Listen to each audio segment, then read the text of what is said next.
So today I was going to talk to you all about the one thing that you need to do with your finances. I like this camera.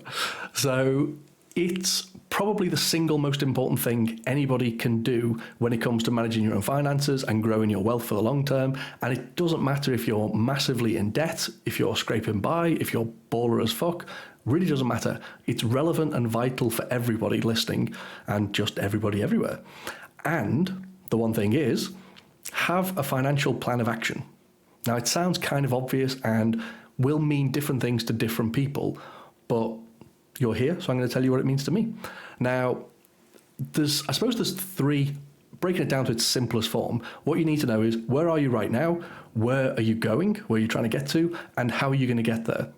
So I suppose it's like any journey, really. The questions that you ask are going to have very different answers.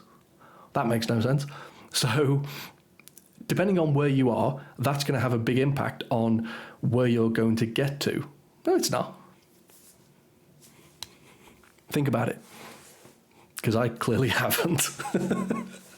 So what you're trying to do is look at where you are right now, where you're trying to get to, and how you're going to get there. And everybody let's say everybody wants to get to, I don't know, £1 million in net worth, or that's how much money they've got in the bank. If everybody had the same goal, but we're all starting at different starting points, then the way you get there is going to change. So it's a bit like if I'm in Cambridge, so if I'm thinking of going from here to the local supermarket, then, I could walk to get there. I know where I am, know where I'm trying to get to. How am I going to get there? I could walk, I could ride a bike if I'm feeling a bit lazy, or I could drive if I really wanted to. So I've got those three methods of achieving that end goal of getting where I want to. If I wanted to go to Bali, then that probably is going to be a different set of things to get there. So I'm going to, probably take a plane. Probably not going to walk. Although you could. Well, if you're really good at swimming as well. But I'm not. I can't swim. So I wouldn't do that. But anywho, the method by which you achieve your end goal is going to change. And also, it's going to change depending on where you're starting from. And so if you're massively in debt right now, you're probably not going to be doing the same sort of actions when you're in debt as once you're out of debt and you've got a surplus each month and you're trying to build up that longer term £1 million savings account, whatever you want to call it. So the method of getting there, how you're going to get there, is going to change over time. And where you are right now is going to dictate what position you're in, what journey, what mode of transport. I'm stuck on this journey and transport link thing now. So I'm going to get off that pretty quick. So I think it's important to break that journey down. So if you are, let's say if we're going to Bali still, obsessed with holidays at the moment, but I'm going to have to figure out from Cambridge, how do I get from here to the train station, and then from the train station to the airport, and then the airport, hopefully by a plane, to another airport, and then from that airport to where I'm trying to get to, and all that. So there's lots of steps that you're going to go through to achieve that longer term goal. Same as in finance, if I'm currently in debt, then the first thing I want to do is get out of debt. I don't really want to be worrying about, well, how many cryptocurrencies should have, and should I be day trading Ethereum versus ADA to try and maximize my returns? No, you should probably pay your credit card bill. So where you are starting is going to dictate what you do to try and move to the next stage. And so we're going to break down your longer term goal, whatever that might be, £100,000, it might be replace your own work income so you don't have to work anymore, could be £1 billion, doesn't matter. We're going to break that down into, the ultimate long-term goal. So what is it you're really trying to achieve? And also why? Have a think about that, because oftentimes I work with people and they say, look, I'm trying to achieve this end goal. When you start to question them on it, they're like, oh, well, yeah, actually, you're right. I don't need that much to achieve the lifestyle I actually want. So probably pay some attention to that. That would be nice. Then, once you've done that one, you are going to break it down to the ultimate long-term one, break it down to what that looks like in maybe the next 3 years, and then what that looks like over the next 12 months, and then over the next 3 months. Don't think you need to go much smaller than that. But if you can do something consistently for 3 months, then if you repeat that, probably another 3 times, you will get your 12-month goal in an ideal world. So that's kind of how we're going to break down the journey that you're going to go on. Now, where you are right now, pretty straightforward to do. I talked about it a lot. I've given lots of free sheets out and stuff out there, so you can find all this information readily available on the internet, but all you're trying to do is figure out where are my incomings coming from, what am I spending my money on, where are the outgoings, and then what assets do I own, and you might own none, and what liabilities do you have, which again, you might have none, you might have quite a lot. So if you've got loads of credit card debt and mortgages and personal loans, that's a lot of liabilities. But usually, hopefully, those liabilities are attached to some kind of asset. So you might have, a car loan. Well, yeah, okay, you've got that loan, but you've also got the asset of a car. So they kind of balance each other out with a bit of luck. But that is going to be your starting point. And so that's something that you really do need to know. And you need to know it in quite a lot of detail, because you need to be able to talk through those numbers to say, well, yeah, I'm trying to get here. The way I'm going to do it, so the journey I'm going to go on is going to be X, Y, and Z. So, for example, if you are in debt, then to get to the next stage of where you want to get to on your longer term plan, you could possibly save your way out of it. You can cut some costs. You can maybe, cancel your Netflix and overpay on your credit card bill, whatever it might be. That is an option. If you're no longer in debt and you're earning a decent amount of money, then cutting your costs at that point to go from, I'm worth 100 million to a billion, you're probably not going to want to save, cut costs, because the better way for you to do that is, or to grow from there, is to actually go out and earn more money. So that's, there's different ways of cutting the same slice. Different ways of cutting the same slice. That's definitely not a word or sentence. Anywho, so how you're going to get there? Well, I suppose we've already touched on where you're going. So having that lifestyle that you want to achieve and then working out how much that costs. There's usually stages in that as well. There's like the ultimate, I've retired, I never need to work ever again. And then there might be a step back from that of, well, my life would just be a little bit better if I didn't have to do X, Y, and Z. Maybe you could go down to 3 days a week working. And so you can work out the cost of all of those different transitions, and that becomes a mini target, a mini goal for you to achieve. And as I say, sometimes you'll save for it, sometimes you need to earn more for it, sometimes you need to invest for it and create that passive income so that you can retire and do nothing, or, go hug dolphins in the Caribbean or something, whatever it is you want to do. Now, how you're going to get there, as I say, is going to change, but for someone, it's not a one answer fits all. So if you're looking for the next Apple stock or Tesla stock that's going to go up by a huge percentage point, if you're looking to invest in something like that, and that's how you're going to achieve the next stage of your goal, cool, good for you, I'm happy for you. Probably you don't want to be doing that if you're in massive amounts of debt. Equally, if you're expecting cryptocurrency to explode and that's how you're going to achieve all of your longer term goals, cool, good luck.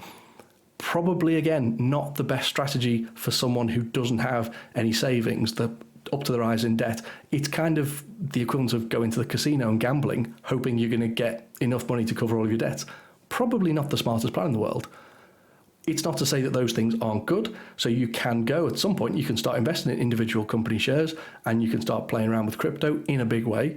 But there's sort of obvious stages you go through of, getting rid of your debt, building up some sort of contingency fund, starting to invest in the boring stuff, the stock market, bonds, gold, all that sort of stuff, building it up over time so that you've got that solid foundation. So from there, you can start looking into, well, okay, let's go and invest in, Pokemon cards or trainers. That seems to be a thing a lot of people are talking about. So there's lots of options for investing. There's lots of things you can invest in. And most of the time, when people are trying to sell you them, they will come up with amazing, fantastic results that you could have, or that you would have had if you'd only invested X number of years ago. That's not that helpful. Having something that has consistently performed over decades is probably a better starting point. And then from there, that's when you add the fun and game stuff on top of it. So that would probably be my plan. So, and I did some examples, I did maths for you. So if you're someone who can save, say, £250 a month, which is pretty achievable, over 30 years and achieve a 7.5% return, that's pretty good. You're going to end up with about 330,000 at the end of that time frame. Now, we've kind of just touched on the three main things that dictate how much money you make over the long term. You've got how much have you got, how much can you save each month. So those two, they're two, but I actually mean them as one, whatever. So it's how much money you've got, how much you can earn as a rate of return. So we just talked about £250, that's how much you've got each month. The return is 7.5% a year. And then the other one is how long you've got to invest that. So in this case, it was 30 years.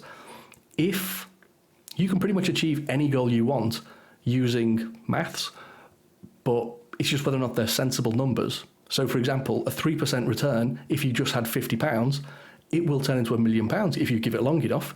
And I think it's about 330 odd years. Chances are you're not going to live that long. So sorry to break it to you, but that's probably not a great strategy. Equally, if you could double your money every year, then you can turn £50 into £1 million in about 15 years, I think it is. But it's probably unrealistic to expect to double your money every single year for 15 years. So it's trying to get that balance of reality of what's a solid, stable return, how long have you realistically got before you need to retire or want to retire, and how much can you afford? And they're the variables we can play around with. Easiest one to play around with is how much you can afford to save. Second easiest is how long you've got. The third one, where everyone tries to focus on, but it's actually the hardest one to influence that much, is what the return is you can get. You can get obviously better returns if you take more risks, and there's a whole bunch of things we can talk about on volatility and all that good stuff. But the main point, I think, when it comes to your returns is just don't lose money.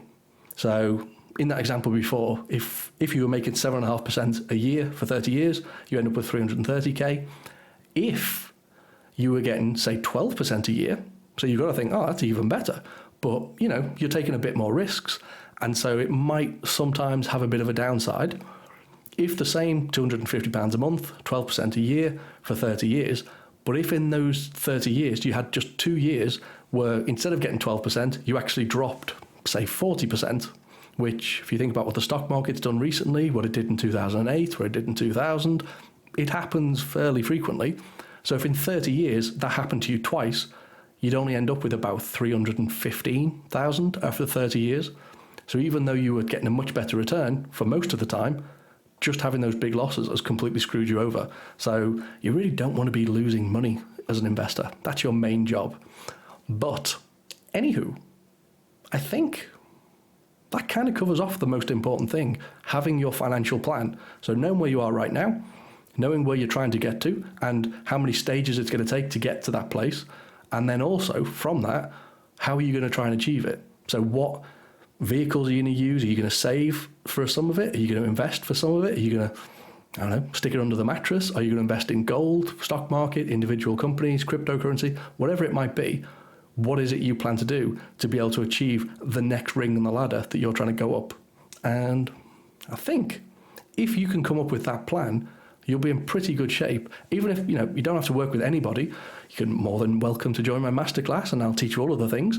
But if you go through that process, you can narrow down, even just on your own, read my book, it'll give you enough information to say, these asset classes are me, these ones aren't. But you'll be able to do your own research then to say, well, okay, how do I go about, I don't know, investing in gold? There's loads of free information out there. If that's a strategy you want to follow, you can go and find out all the information you need. Just don't get distracted by everything else out there, unless that's part of your strategy, in which case it's probably a bad strategy, but you get my point. So you can go find out how to do it all yourself and hopefully then achieve your goal. Just don't come up with some stupid, unrealistic goals of, I've got 50 quid and I want to turn it into £1 million and I don't have 337 years. Because that would be stupid and we don't want that. Now, yeah, I think that hopefully answers some questions, but ta-ta.